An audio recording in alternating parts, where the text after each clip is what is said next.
We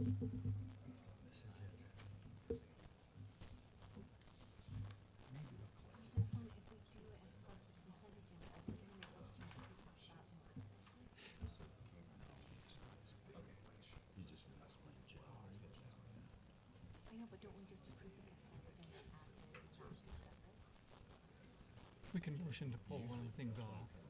Oh, you are? Yeah. Oh, okay, good. I didn't know that. Maybe you weren't there when I said that, No. because you came in just a little bit.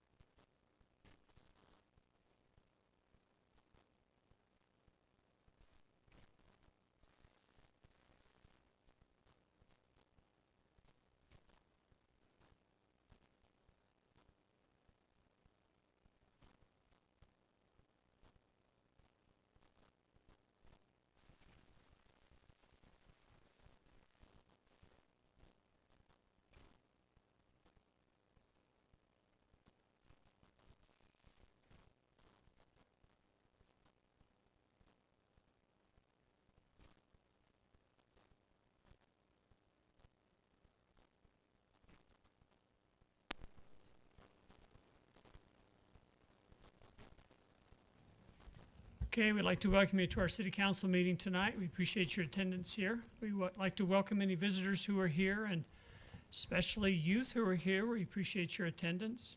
We always invite the youth to come sit upon the rostrum with us. It usually scares them half to death, but we have candy up here, which is great. So the adults are not allowed up here, and you can come up here as youth and eat as much candy as you want. So would anyone like to come up? Yeah. Okay, great. We'll begin our council meeting by having an invocation by Councilmember Snelson and our pledge by Councilmember Logan Millsap. Our Father in heaven, we're thankful for the opportunity we have to meet together tonight as a community. We're thankful for the beautiful city that we live in. We're thankful for the many blessings that we have because of that. We ask for thy Spirit to be here with us tonight, that we can discuss the matters on our agenda in an amicable way. We can make determinations that will help the city to grow and be even better. And we say these things in the name of Jesus Christ. Amen. Amen. I invite you to join me for the Pledge of Allegiance. I pledge allegiance to the flag of the United States of America and to the republic for which it stands, one nation, under God, indivisible, with liberty and justice for all.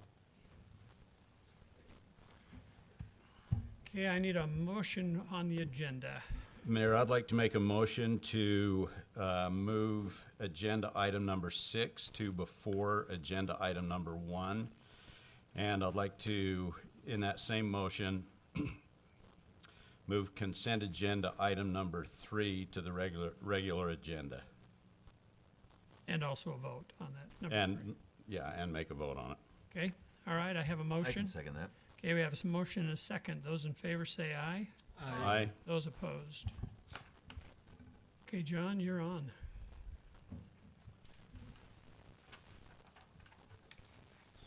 Thank you, Mayor and council members.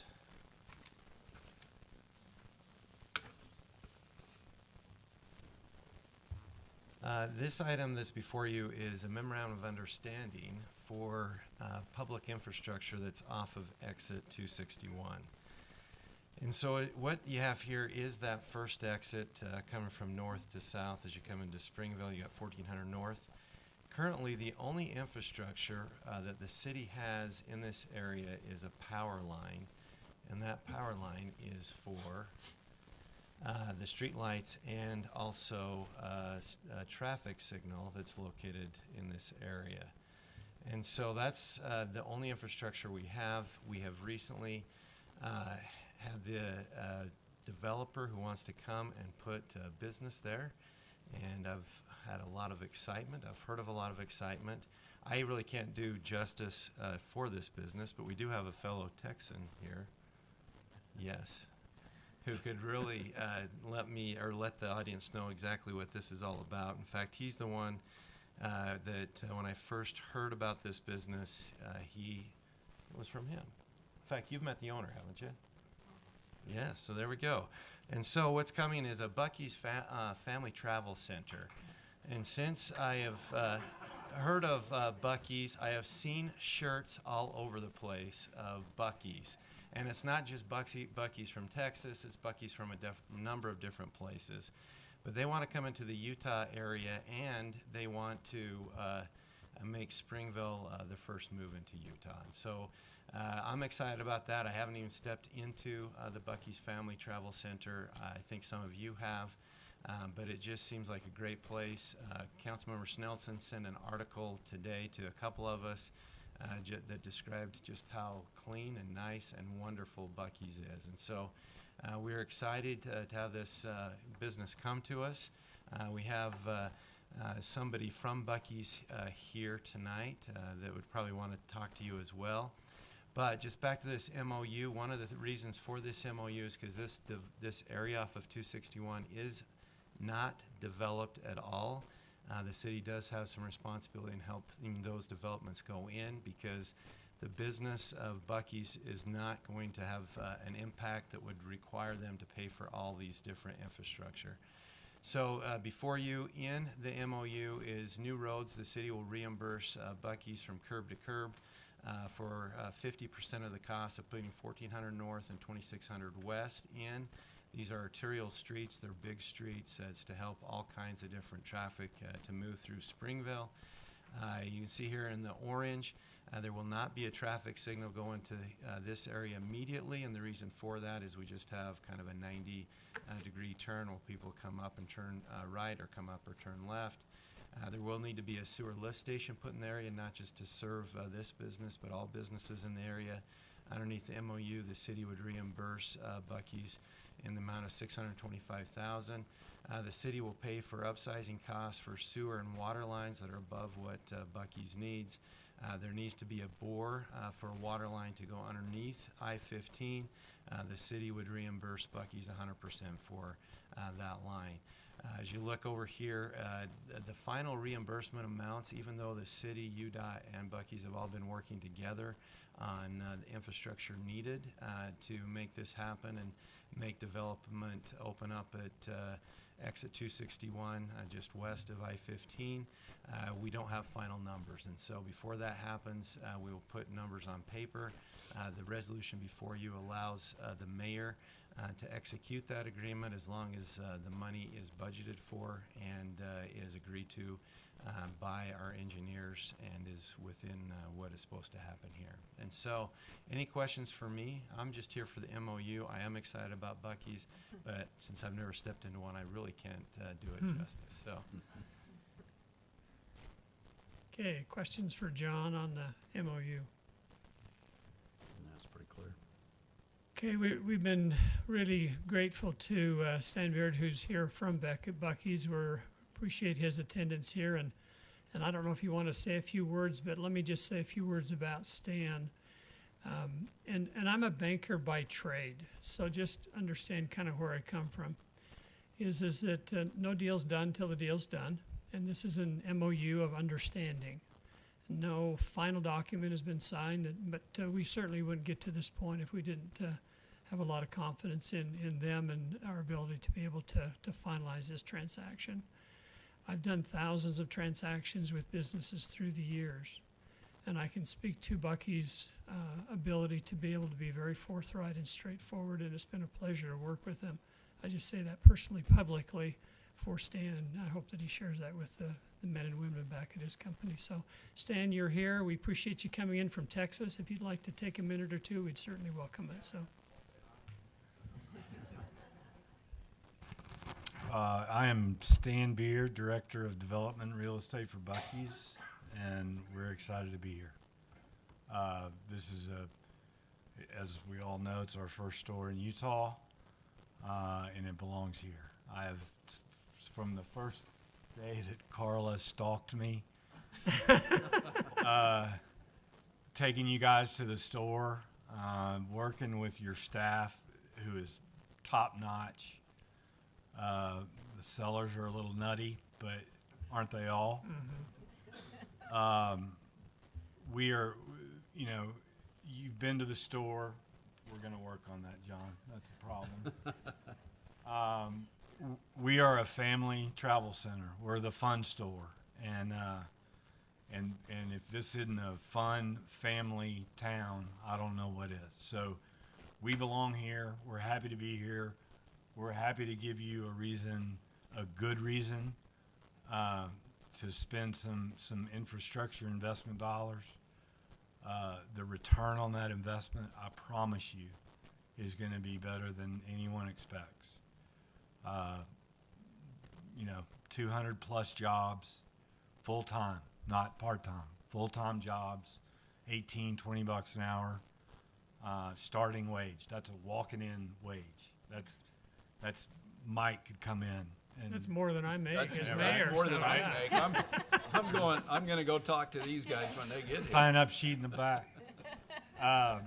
But we're ready to be a partner to this town and to this state, and we're excited to be here. So I can answer questions, or I can just, How do you keep those bathrooms so clean? it's our people, period. Yeah. We pay our folks well, and I am paid well, and I am expected to surpass anyone's expectations. And so a clean bathroom is easy to keep clean if you never let it get dirty. And we just do not let them get dirty. We're in there, 24 hours a day from day one until we just, y'all know this. We just rebuilt. Our flagship store in Luling, Texas, between San Antonio and Houston, was there for 20 years. Started it out as a 17,000 square foot store with, I believe, 20 handles, 10 pumps. The industry told Beaver and Don, the owners, that they were nuts. And we have they have flipped the industry upside down. So, and we just rebuilt, built a 74,000 square foot new store in Luling, and same thing we're going to build here. So, we're excited to go. That 74,000 square foot store, that's kind of your standard store size, correct? I mean, most of them are that size. That is correct. The most of them today on the ground are, first of all, they started as just good old boys in South Texas opening up little bitty C-stores that had clean restrooms and good barbecue. The first travel center was this thing in Luling. And so since I got here, I don't know, a decade ago, we've gone outside of Texas. Now we're in 9 states. This is about to be the 10th. We've been busy. A lot of those stores are 53,000 square foot stores, and those were big, right? We got to the point where, and this is a testament to the ownership. Beaver especially, would walk into a store and it would be just nuts, crowded. And he's like, man, this isn't what I want. I don't want people to feel rushed or uncomfortable or oh my gosh, overwhelmed. He said, so we just need to make the store bigger. And that's all we did. We made the floor of the customer space bigger. And so it's just easier to get around, still fills up pretty good. And so the 74,000 is our new big store. I'm not going to say. And you use aircraft carrier decks over the pumps. We right? do. So I can't. This one won't be. This is funny. The Springville store will have more of a. I think there's 3 or 4 canopies, as opposed to what we call the aircraft carrier that y'all saw. That is just one continuous canopy covering 60 fueling positions. So if a fueling position is a pump, as we think of them, 120 fueling stations, a bunch of EV charging. And we can do more EV. Just kind of depends on how it goes. We'll fill it up with hydrogen if we have to, We want you in the store. That is the difference between us and everybody else. And we don't, you know, we are not a convenient stop. People stop there on purpose, and they come from many, many miles away, and they spend many, many dollars, and then they go back to where they're from, and your kids get to go to school in, you know, clean schools, and they don't use all of your stuff. They spend their money and go. My brother just drove from Washington, D.C. down to Florida, and he saw a Buc-ee's sign, and it said something to the effect of, "You can hold it. It's only 120 miles to Buc-ee's." We don't take ourselves too seriously. That's great. So when do you think you'll be able to open? I would 7-8 years. I will say that we have some plans to do. We have some UDOT work to do. As far as our, you know, on-site city street stuff, we feel pretty good about it. We know that this crew is going to get us in and out of reviews, and you know, we know what, you know, we kind of know what we're doing. They definitely know what they're doing. So, you know, if UDOT can work with us, and they have so far, they've been great. You know, we're probably 9 months, maybe a year away from a shovel in the ground. We'd love to make that faster, but and then once we start, we're 15 to 18 months to opening, from shoveling ground to opening the door. Yeah, it'll happen quicker than any of us expect. Very good. Other questions for Stan? I just have another comment. I think you mentioned the article I sent everybody. Did you mention No, that? I did. Well, somebody did. Oh, John did, yeah. If anybody wants to copy of that article, send me an email and I'll send it to you. It gives you a wonderful overview of what Buc-ee's is. So if you'd like to, if anybody in town wants to see that, just shoot me an email on my city email page. It's a great article. I'll spend all night writing it. Well, this group is sworn to secrecy, so don't tell anybody. Yeah, As right. my father said, there's not much that goes on in a No small pictures, town, please. but what you hear makes up for it. Right. So we appreciate you coming, Stan. Mayor, Thank appreciate you. you. Yep. Appreciate your group. Appreciate everybody here. Thank you. See you again soon. Okay, very Yes. good. Thanks. Thank you. Thank you.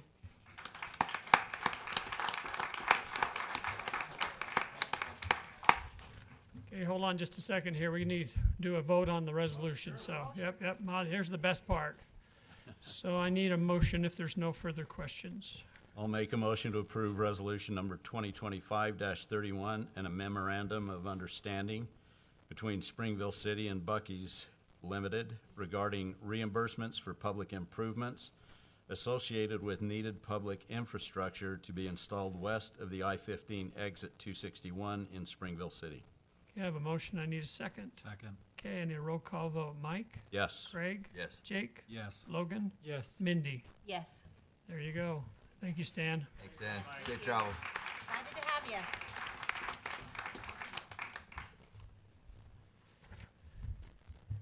He loves Springville because he gets to go to Colorado now and okay, we'll shift back to our number one item. Jessica, would you like to step forward? Thank you for coming, Jessica. Yes, thank you so much for having us. That's a hard presentation to follow, but I do think we're just as exciting. Mayor Packard and Council, thank you for having us tonight. We would like to recognize some of our outstanding youth in Springville. My name is Jessica Maxwell. I work at the library, and I am the Community Health and Wellness Resource Coordinator. We have 2 youth to recognize tonight, and we will start with McKenna Anderson. Come on up, McKenna. McKenna was nominated for recognition by Megan Summers and several of our librarians. I think at last count we had 4 or 5 other librarians that were so excited that McKenna was getting awarded. McKenna attends Springville High School, where she's in 12th grade. McKenna has been a longtime teen volunteer at the library and is essential to running our wildly popular summer reading time crafts and activities. These programs often draw over 150 patrons and can be chaotic due to the number of children wanting to participate in the activities. And then just for reference, we hold these during the summer 2 times a week. So this is 2 days in a row that we have 300 patrons at the library. McKenna is always ready and willing to help and often takes initiative to complete tasks and jump in before being asked.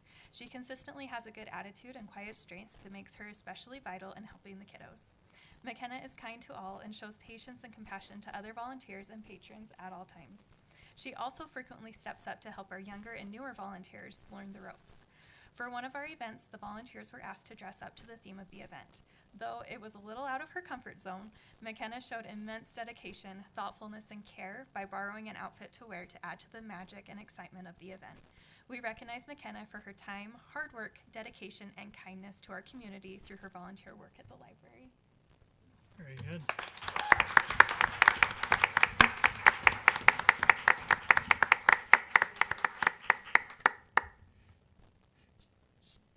All right, and then we have Sullivan Hall as our next nominee. He goes by Sully. All right, Sully was nominated by our City Youth Court Advisor, Mackenzie Boring, and Sully attends Springville High School where he is in 12th grade. Sully is a great asset to Springville Youth Court, where he has been actively volunteering since his freshman year. He prefers the mentor role and takes his responsibilities as a mentor very seriously. Sully stays in contact with the youth offenders he works with and follows up with them to ensure they complete the assignments before their return appearance. Sully advocates for his cases, making sure the assignments they are asked to do are relevant to the individual's learning and growth. Sully genuinely cares about the people he works with. Additionally, Sully is a great example of work and leadership to the other volunteers with Youth Court. He is always willing to help with training another volunteer in court or helping with an extra case. I personally have had the opportunity to work with Sully on our Drug Take Back Day events, and I can say he arrives on time. He is quick to help direct community members to the drop box and resource information, and I am always impressed because he stays to the bitter end. He stays until we are all done. He helps take down the canopies and put the equipment away, and it's very impressive and very appreciated. So tonight we recognize Sully for his dedication and care for his peers and community.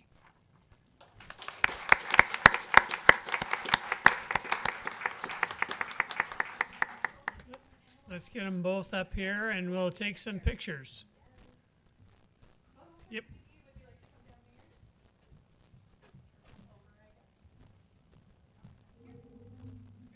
Over here's better? Yeah. The lighting's better on this side.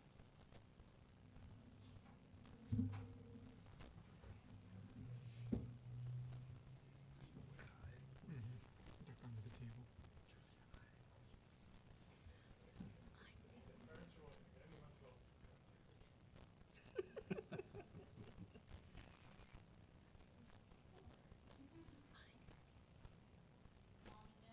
No, till tonight. Oh, yeah, yeah.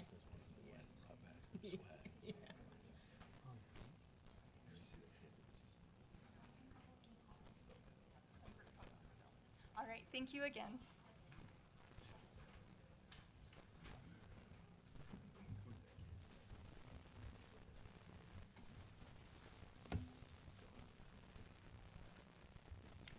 Okay, very good.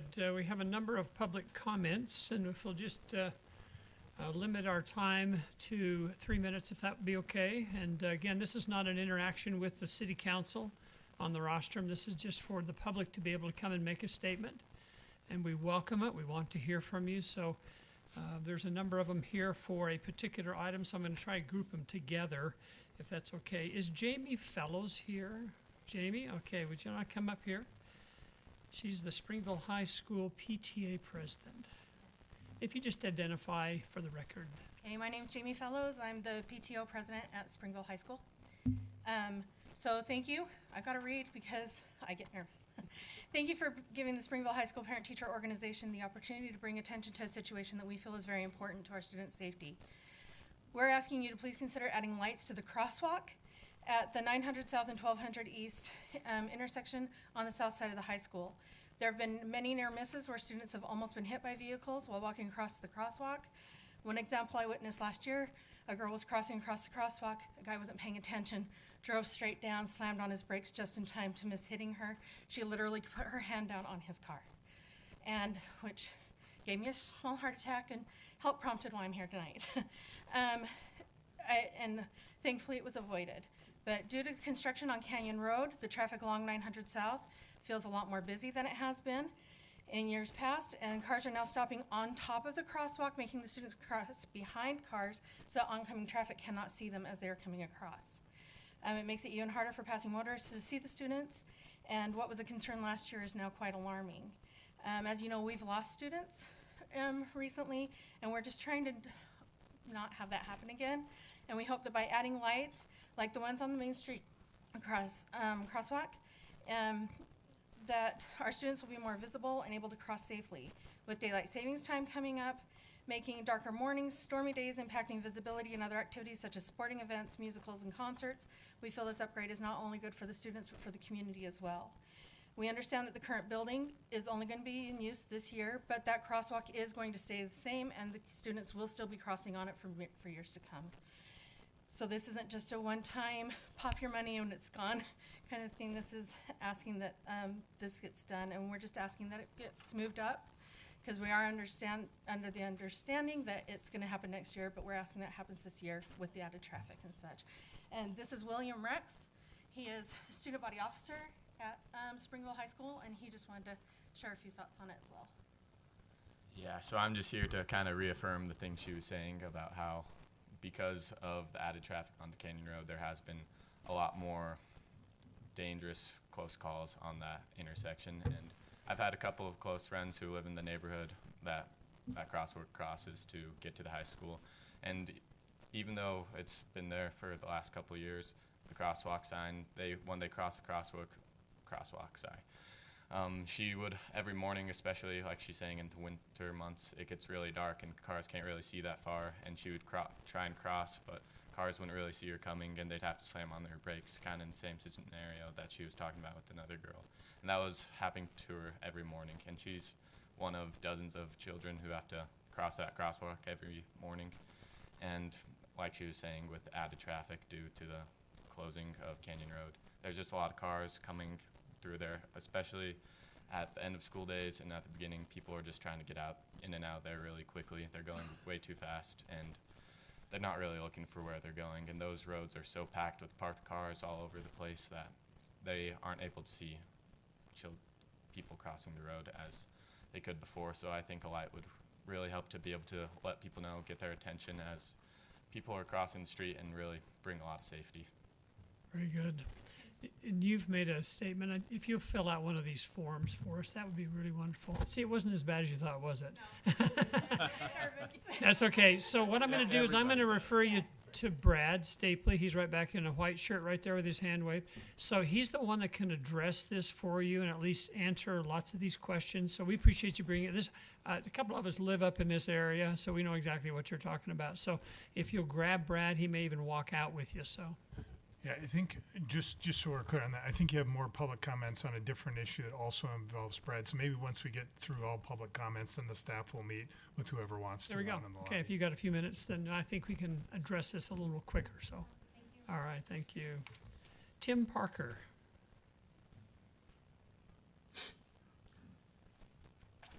Tim Parker, 2310 South State.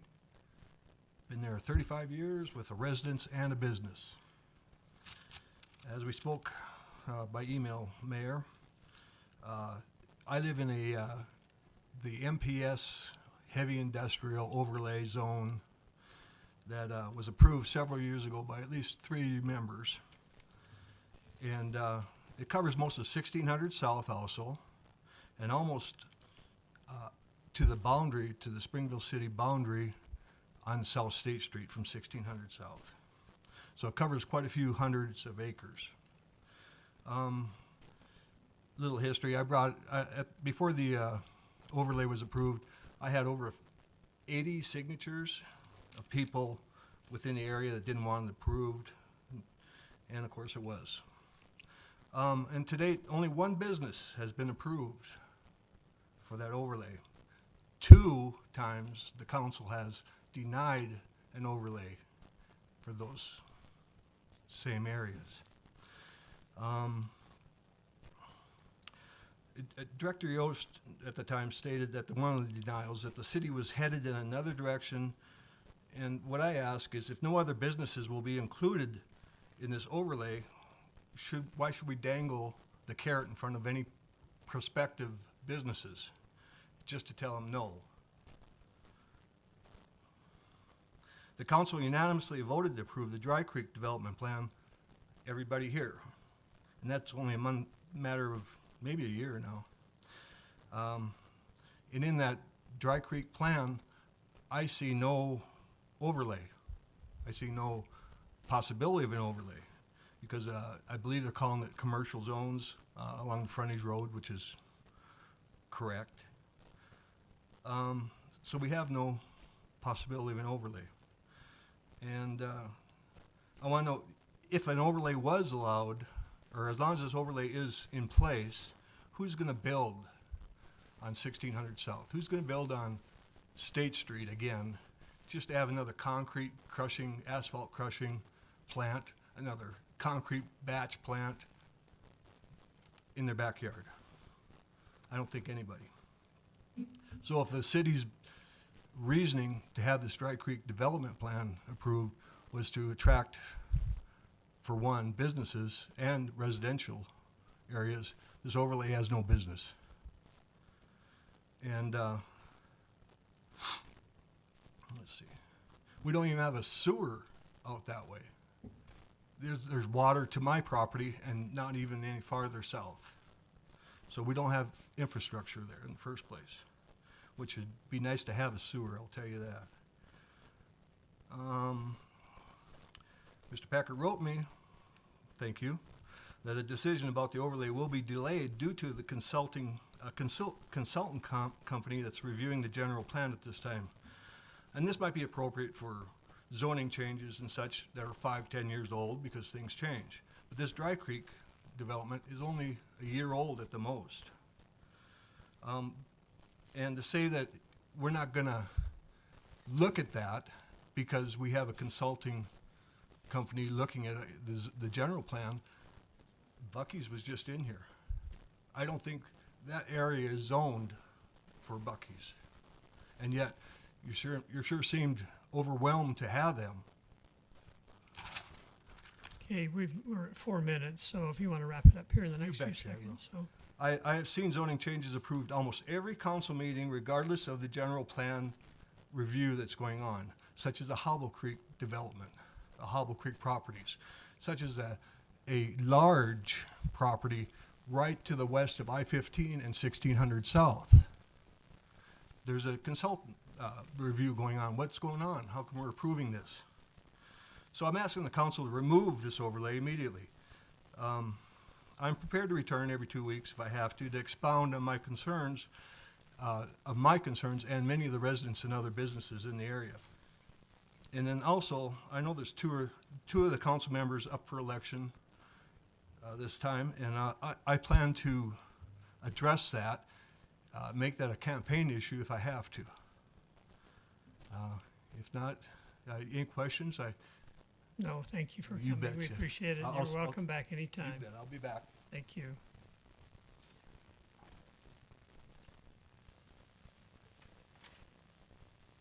Dennis Gallagher.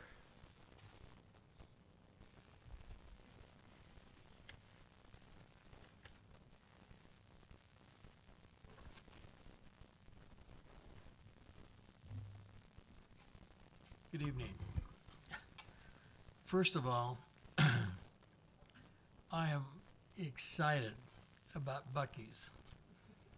That is the most exciting thing I've heard in a long time. I've been to Buc-ee's and people go on dates to Buc-ee's. I'd go to Buc-ee's before I'd go to Disneyland, frankly. So that's exciting. Anyway, recently I sent a email to the members of this council, specifically about an accident that I was involved in on July 22nd. I'm responsible to pick up my grandson from work. He's working at the Birmingham facility just right next to Flying J, and he lives in Provo.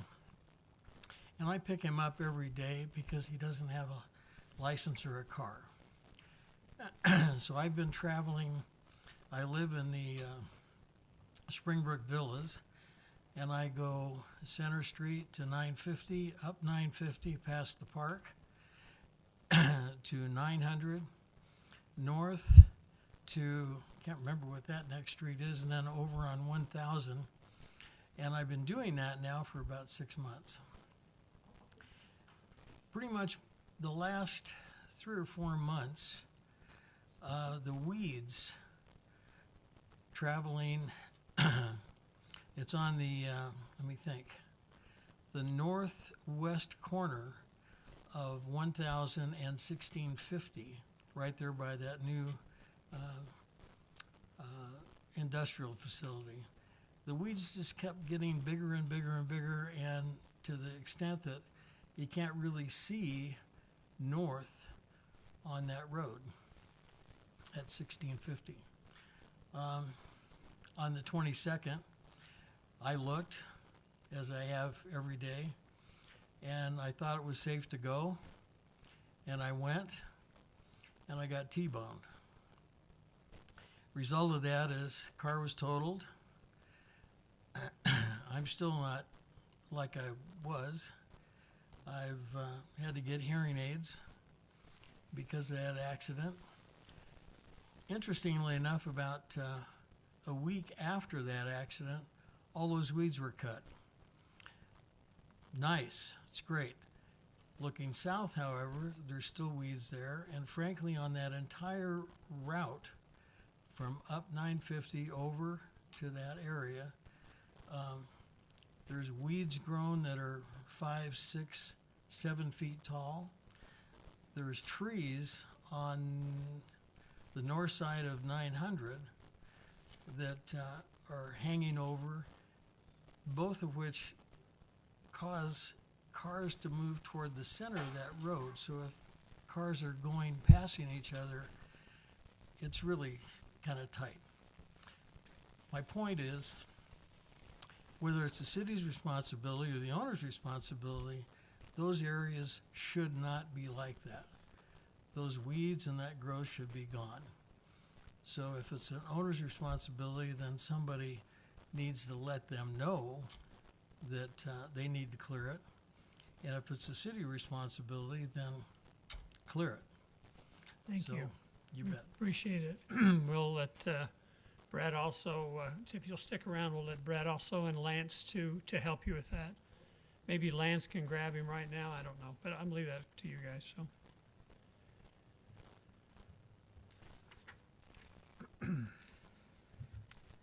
Okay, let's go with, all these are for the 1200 West, the next 4. So Melissa, we'll start with you. You just happen to be the top of the pile here, so.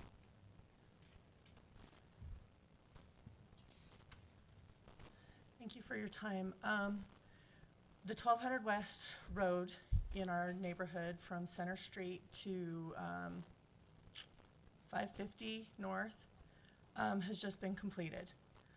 However, our neighborhood has been left in shambles. We once had a nice park area right next to the,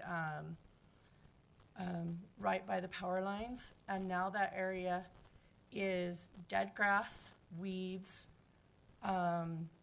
areas that have been dug up haven't been fixed. The other day I was walking by and I saw that there was actually a water leak. Water was bubbling up from the ground. That's since been reported.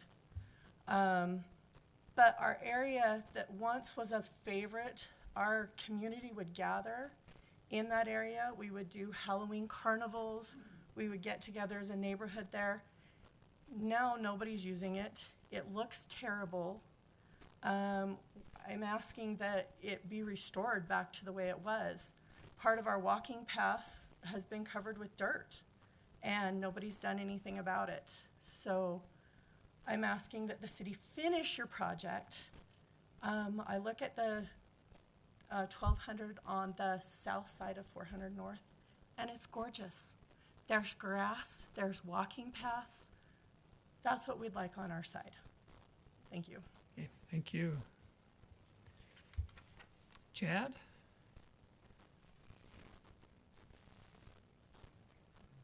I assume you're related to Melissa.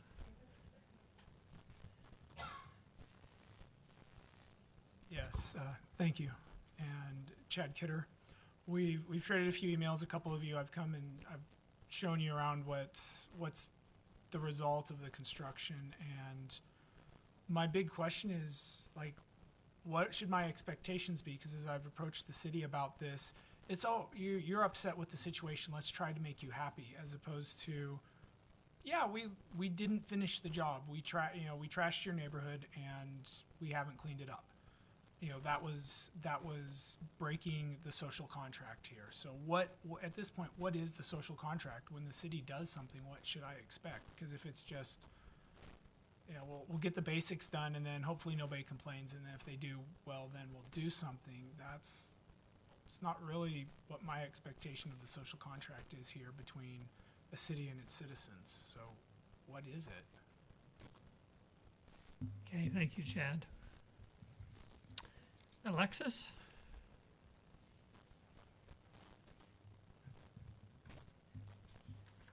I live directly next to the new road, where there is a lighted crosswalk, which is a wonderful addition to our neighborhood. However, that crosswalk is currently attached to sidewalks that are overrun with weeds, meaning the cars can't see children and children can't safely ride their bikes. There are burrs or goat heads, whatever you want to call them, covering the sidewalks. And there's an empty lot that's across from the street around 250 and 1200 on the west side, northwest corner. That has been empty for literal years and has never been taken care of. There are weeds that are 4 or 5 feet tall. They'll come and get cleared every once in a while, but those goat heads have been a huge nuisance. There is a section in the city code, the definition of nuisance, in regards to noxious weeds, and the city's code on what you're supposed to do about it. Noxious weeds located on vacant lots or other property along public sidewalks or outer edge of any public street, or weeds in any other location which constitute a fire hazard or are unsightly. Undeveloped lots which have weeds, grass, or other growth which constitute an existing or potential fire hazard shall be abated by the owner of the property. Weed abatement compliance shall be accomplished by pulling, disking, plowing, or mowing within 4 inches of the ground. The city shall survey properties within the city and identify those needing abatement, and then serve notice in writing upon the owner or occupant of such land in person or by mailing notice, postage prepaid, addressed to the owner or occupant, blah, blah, blah, blah, blah, blah, county assessor. The notice shall require the owner or occupant, as the case may be, to abate the weeds by a specific time, which shall not be less than 10 days. It's been years, and that area that has now been left with the new construction, with weeds everywhere, are directly affecting my property. The weeds are almost impossible to keep up on, and the rodents are almost impossible to keep up on when you have that much construction and that much unmaintained land where the weeds are just allowed to go their own way. There is another code further down about dust, any premises which cause excessive dust due to lack of landscaping, non-maintenance, or other cause. There is open land that is actively affecting multiple areas of our neighborhood with dust, with weeds, with hazardous sidewalks, with not being able to see pedestrians or the clearance zones around corners. So I know there's a plan in place with the Parks and Rec wanting to figure out what to do with that, but there was a communication saying that that's going to take time. The city allows 10 days for its residents, so I'm asking that you follow that code that you expect residents to yourselves. Thank you, Alexis. Appreciate you coming in. We have Stephanie Wright.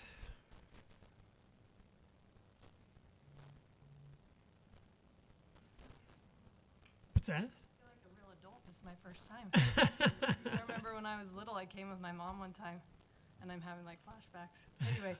Hopefully they're good flashbacks. They're fine. They're great. Thanks for letting us be here. I also live directly on that road, but a little bit north from Alexis. And I have lots of small kids, and there's a lot of small kids in that area. So just to kind of go down the list very quickly, on that road where they've been built, or where they've built the road, the biggest issues are the weeds. The cars don't see the children because the weeds are so big. So it's difficult yard maintenance, and the burrs are popping tires on sidewalks of the unkept city grounds. The green belt walking path is gone now, which was used a ton. Like what Alexis said, we would gather in that community. We would gather and have events and things there, and now it's gone. We can't easily get out of the neighborhood. There's only two. There's the one that goes straight across, and then there's two south that kind of exit into the neighborhood, but the north of the crosswalk, there's nothing that lets the townhomes right there and some other of the neighbors, we can't go out the normal way. We have to go through the neighborhood. So it's tricky. There's no street parking for those townhouse guests, which is a big deal. If I lived there, we lived in the other townhouses south, that would be a really big issue to me. Multiple drivers going the wrong direction, including like the trash and the recycling. And I know there's signs, but, so that's not safe. It's less safe. It's not as safe for the neighborhood and the kids walking to Reagan. That's my biggest issue. I have 5 kids under 7, and my kids go to Reagan, and there's no sidewalk there. The road doesn't seem to be finished. Is there gonna be a crosswalk there? Are we gonna finish the sidewalk? There's kids walking not just to Reagan, but from Merritt also. So that's the biggest thing for me, is I would love my kids to be able to walk safely on that road. Now that the city took over and built this road, are we gonna finish and make a sidewalk at the end of it and a crosswalk? I know there's one in the middle, but actually there's not one in the middle, there's one at the very end. There needs to be another one at the opposite end of the school, for the sake of it being safe for kids. And honestly, those are like the biggest issues, but I think the sidewalk and the making it safe for the children is what my biggest concern is that where that stop sign is and where the road is not completely finished yet, it feels very undone. There's weeds everywhere, and the kids are still walking to school. That's not gonna change. We need to have a sidewalk, we need to have a crosswalk at that end of the school, and Very good. there you go. Well, thank you. We appreciate you coming. We really do. And Chad visited with me, and I gave him kind of 2 choices, and we've already got some plans in action. So I'm going to let Brad and Stacy talk with you a little bit about them, kind of where they are and the timeline on them. And then I think, Mr. Keller, we're going to get Lance to talk with you out there. So we appreciate you coming. I know that you may think that we love hearing complaints. We don't. But when we do get complaints, we want to solve them, just like you would in your own household. So thank you for coming and making us aware of these things. So thank you. Appreciate it.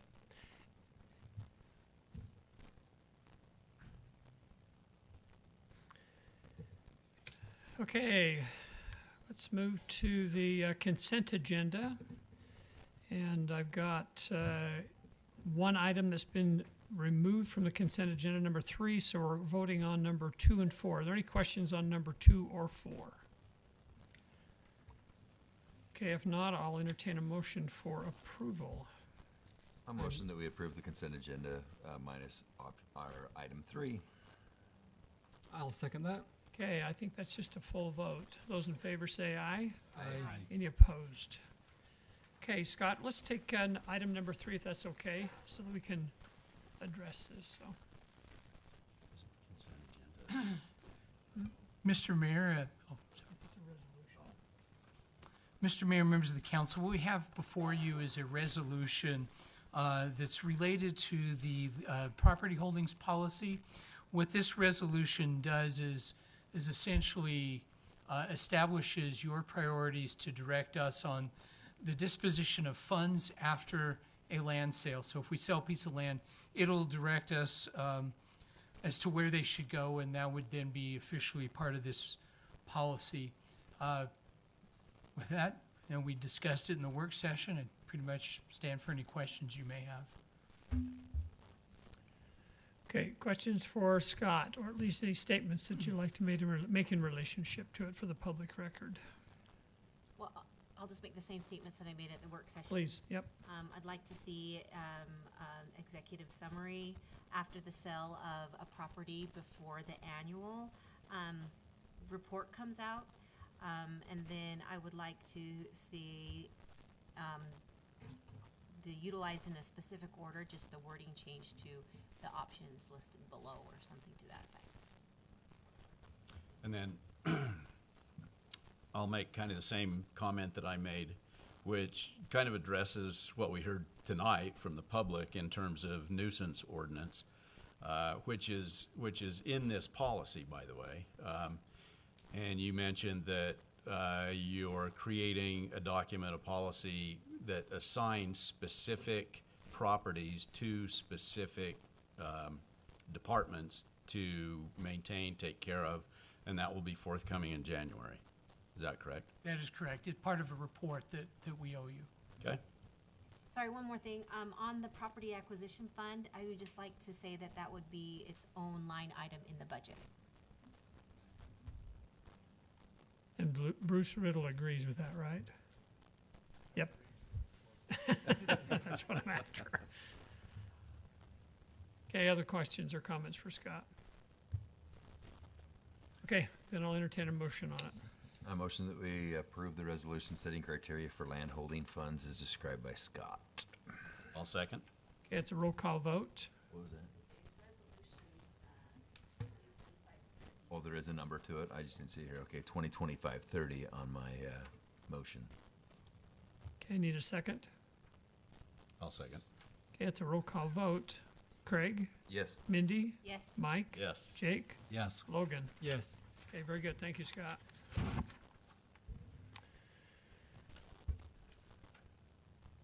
Okay, Carla, you're on for ADUs. Internal ADUs. I'm really sad. Oh,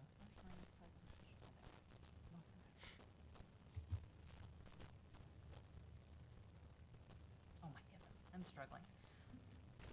I tried to convince Stan to stay because it was going to be just exciting to see this incredible presentation, but he wasn't overwhelmed by it.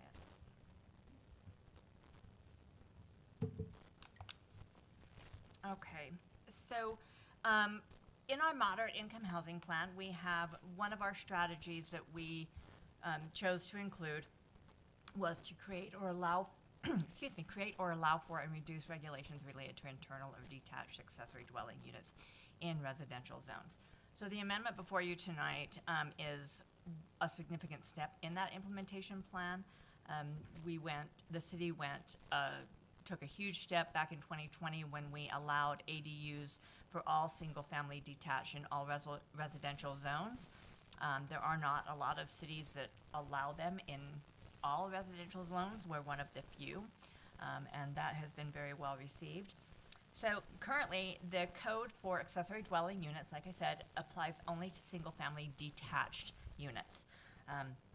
They may have either an internal or an external, meaning either a basement apartment, or they can do like a mother-in-law or a separate building, either one. As I said, they are allowed in all residential zones and all accessory dwelling units. One of the units must be owner occupied. We do not tell them which one. Some have the older couple, or, just the two of them living out in the mother-in-law, and they're renting out their house, and that is fine. We don't require the main home to be occupied, just so one of them is. and we require that one off-street parking space in addition to the parking that is required for the single-family home be provided. Under the proposed accessory dwelling units, we will allow, it will include the single-family attached units, so twin homes or townhomes. They would only be allowed internal. Typically on a twin home, the lot size is much smaller, so it would be difficult to fit a detached unit there without definitely impacting the way the neighborhood were to look and feel. So right now, we feel that internal is sufficient. But we do. Can I stop you for just a second? course. I want to make sure I understand bullet point 1. Include Okay. single-family attached units, twin homes or townhomes. Does that mean that they can have an accessory dwelling unit inside a twin home or a townhouse? Yes, so if many of the townhomes that are being built now may have a basement in them. Some of them are, with the twin homes, they're often basement areas, and this will allow them to utilize that basement space for an internal accessory dwelling unit. And the current ordinance doesn't allow that, is that No, correct? that is correct. It is only for single-family detached homes. Okay. It would, once again, be allowed in all residential zones. The owner occupancy requirement would not change. Neither would the parking requirements. And the Planning Commission went through this. We had a public hearing on that on August 12th. They discussed the concerns about the parking, and with the assurance that the requirement for an additional parking space would be included regardless. They passed the recommendation on to the City Council with 4 in favor, 0 opposed, and 3 were excused at that meeting. And was there anybody from the public that voiced any concerns during that hearing? There was not. We had no public comment. We have, anecdotally, we have had a couple of individuals who have twin homes who have applied for building permits to finish off their basement and then wanted to do an ADU and have been told that they can't do that because of the current zone, and we're a little bit bothered by that. And that kind of goes to one of the comments that we made that the staff has in the discussion is that the reason that we adopted this in 2020 was we felt that it does 2 things. One, it provides more rental housing that is available. It helps those who have purchased a home to maybe make their payment. For those who now live in a home that they don't need all that space now, they can now use the extra space in their home to help provide some financial security. And we didn't feel that that should only go to those people who own single-family detached homes. That if people bought twin homes, that they should be able, or a townhome, that they should be able to utilize that space. It does not change anything with building permits or any of that. It will just simply change the type of home that they will be allowed in. So if their basement in a townhome there's no size requirements, there's no other like bathroom requirements or kitchen requirements, it can be just a room that they No, that our building, for it to be a separate dwelling unit, it has to have separate unit for cooking and a bathroom and all of that. So you can't just like say here's a room and hot plate. That won't work. And like I said, they still have to meet all of the building codes for ingress and egress out of with windows and the smoke detectors and all of the safety requirements. I just want to make sure. Yes. These are good questions. Troy knows this, is that I have unfortunately become an expert on ADUs. Yes, you have. Yeah. So this is, I think that this is in the spirit of what, we didn't really think about townhomes and condos and that sort of thing when we did this original ADU ordinance 3 or 4 years ago. It's been almost 5 years now. It was 2020. I consider it a win. It was a huge win. It was a big win. It was, and honestly, and seriously, there are not. In fact, I don't know of a city in Utah County that allows ADUs in all residential zones. Yep. other than Springville. Yeah. There are limits for most others. So we've done really well with that. Questions, more questions for Carla?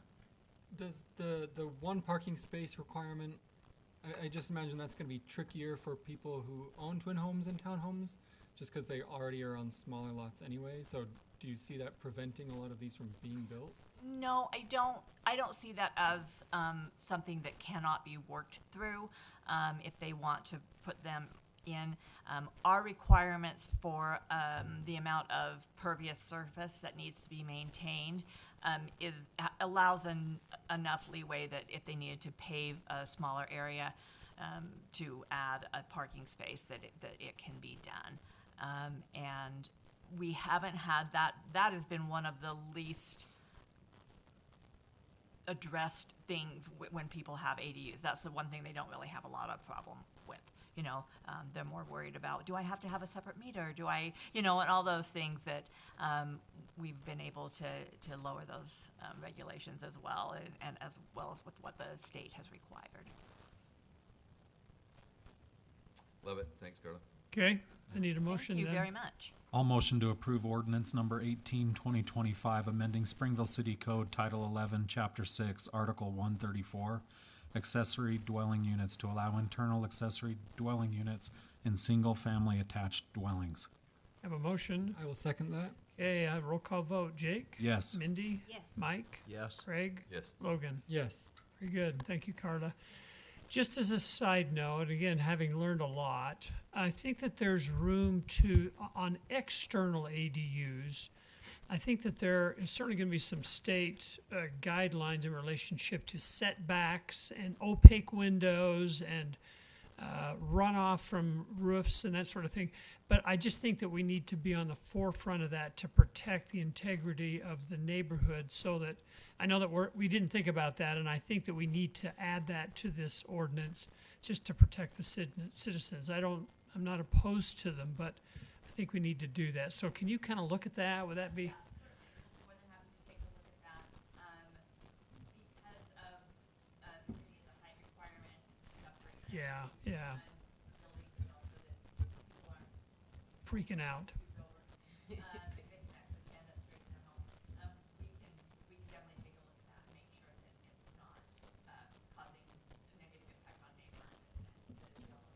Yeah, I mean, there's 3 or 4 items, Troy, you could probably help her more than anybody, but there's 3 or 4 items that should be addressed just out of just common sense. So.